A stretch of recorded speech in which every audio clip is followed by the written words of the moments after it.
Hey there, it's Mitch here. And before we get into today's episode, our spring membership drive has officially sprung, and we've got one heck of a giveaway. When you make a donation in any amount to Vermont Public by March 16th, you'll be entered to win a new roof valued up to $15,000, thanks to Vermont Construction Company. Your support makes everything we do possible. Make a gift today so we can keep bringing you the trustworthy, reliable news you count on day in and day out. To make your gift, head to vermontpublic.org/donate. And thanks.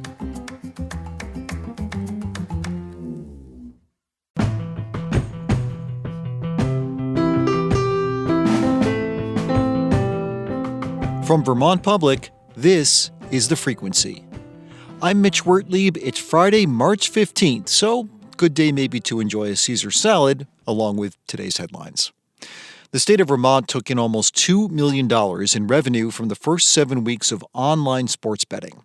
Liquor and Lottery Commissioner Wendy Knight says just over $40 million has been wagered since the program started January 11th. Knight says revised figures show roughly 40% of the bets were made by out-of-staters visiting Vermont. During February, basketball, including pro and college, was the top betting sport, followed by tennis, and then pro football, bolstered by the Super Bowl. I think the launch is going very well. We have not seen a lot of complaints or issues. We're launched at the right time to generate some good revenue from the get-go. Knight says the state has also launched its problem gambling awareness programs to identify resources for people who feel they may be developing a gambling addiction. Casella is defending its record after reporting a leachate spill at the Coventry landfill that raised alarms for environmental groups and locals. The spill came from a machine the company is testing as part of a pilot project to remove PFAS, or so-called forever chemicals, from landfill wastewater. Casella says the spill was cleaned up immediately. Speaking on Vermont Edition, CEO John Casella said they're one of a handful of facilities around the country that are pre-treating leachate. We don't create PFAS. The landfill doesn't create it. It's in everything that we all buy, consumers buy.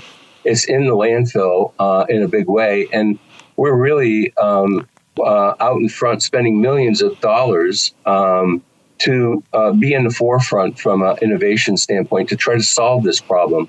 A handful of other states are developing plans to remove PFAS from wastewater. Districts in Franklin, Grand Isle, and Chittenden counties will close schools for the full day when next month's solar eclipse occurs. The Champlain Valley Superintendents Association made the decision after meeting earlier this week. Initially, the association had decided students would attend a half-day of school on April 8th, the day of the eclipse, which is expected to occur around 3 o'clock in the afternoon. But Beth Cobb, superintendent of the Essex Westford School District, said they changed course. What's predicted is around 150,000 visitors to the area, and to put our students and staff even out on the roads there, it seems better just to have them in a place where they're safe and we're not adding to the confusion on the roads. Cobb says students and staff will make up the day at a later date as if it were a snow day. Addison County school districts located further south are still planning an early release day for their students on April 8th. Spring is just around the corner, which means peregrine falcons are starting to nest. Vermont Fish and Wildlife and Audubon Vermont are asking hikers and rock climbers to be on the lookout for the birds along cliff faces because it's a vulnerable time for the raptors. Overlooks at South Burlington's Red Rocks Park, Salisbury's Rattlesnake Point, and Addison's Snake Mountain are closed to hiking and climbing until August 1st. There are additional closures at Bolton Notch, the Upper Dummerston Quarry, Marshfield, Mount Horrid, and Johnson's Prospect Rock, among other locations. Peregrine falcon populations have rebounded since the early 2000s when they were endangered in Vermont. Scientists say the comeback is thanks to these kinds of conservation efforts. Vermont Fish and Wildlife recommends people enjoy the birds from below using binoculars to observe them from lower stretches of closed trails.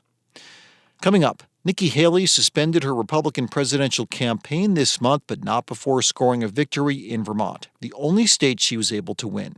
How she pulled it off? After this. The Frequency is supported by MVP Healthcare, offering Medicare Advantage plans made for Vermont and guided by doctors. In partnership with the UVM Health Network. Info at uvmhealthadvantage.com. Nikki Haley's supporters in Vermont pulled off what her backers in no other state could do last week, a victory in the Republican presidential primary. They didn't have long to savor the win, though. Fewer than 24 hours after the polls closed in Vermont, Haley announced that she was suspending her campaign. And that's left moderates in the Vermont GOP pondering their next move after failing to prevent Donald Trump from becoming their party's presidential nominee. Vermont Public's Peter Hirschfeld has more. It was November when Ashley Bartley got her first call from the Haley campaign, inquiring about a potential political operation in Vermont. The Haley team and I sat down. They said, this is what we're looking to do. We're looking to work on an endorsement and putting together a leadership team. Can you help us? And I said, absolutely. Bartley is a young Republican lawmaker from Fairfax with a history of working for presidential candidates who are not Donald Trump. She worked for John Kasich's campaign in 2016, and she was eager to play a role for Haley in Vermont. So what they were doing is they were going to the states and really focusing on the states with an open primary. The Haley team funneled considerable resources into this state, and in the months leading up to the primary, volunteer supporters were using the campaign's i360 smartphone app and other outreach tools to connect with likely Haley voters. Front Porch Forum was our best friend, which is something that's just so different in Vermont than a lot of other states. They also got the big endorsement they were looking for, from Phil Scott, the most popular governor in the United States. Scott also appeared alongside Haley at a campaign event in South Burlington 2 days before the primary. And it worked. Haley defeated Trump by 4 percentage points here, and then promptly dropped out of the race. For Vermont Republicans like Bartley, it's unclear how they'll redirect the time and energy they'd been pouring into the one candidate they believed could stop Trump. I'm really not sure where that goes.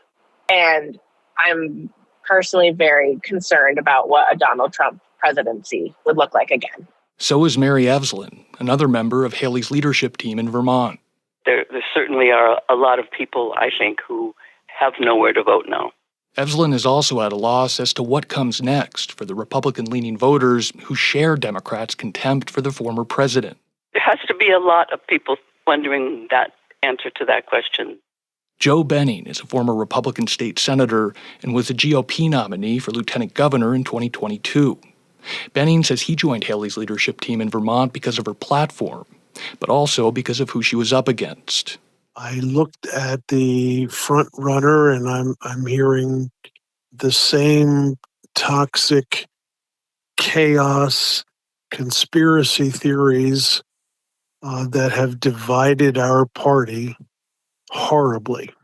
As for next steps, Benning says he's taking his cue from the former South Carolina governor. I completely agree with her that the burden is on Donald Trump to win people like me and to unite the Republican Party. I have no idea whether he's capable of doing that.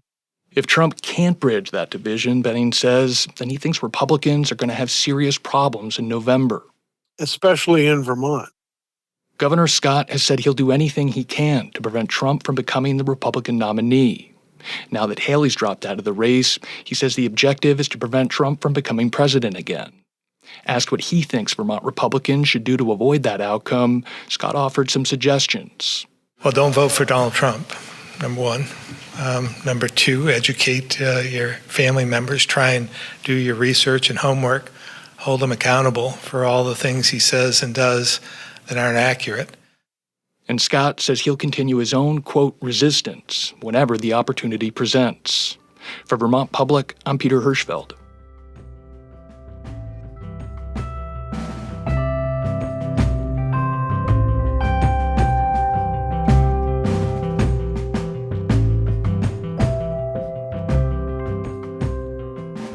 Thanks for listening to The Frequency today. We had additional reporting from Bob Kinzel, Daniela Fierro, and Abigail Giles.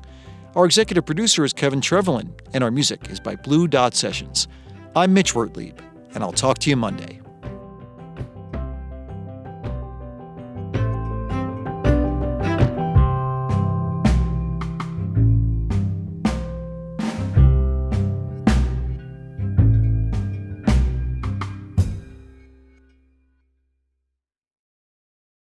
At a time when information continues to come at us faster and faster, sometimes you need to hit pause and rewind.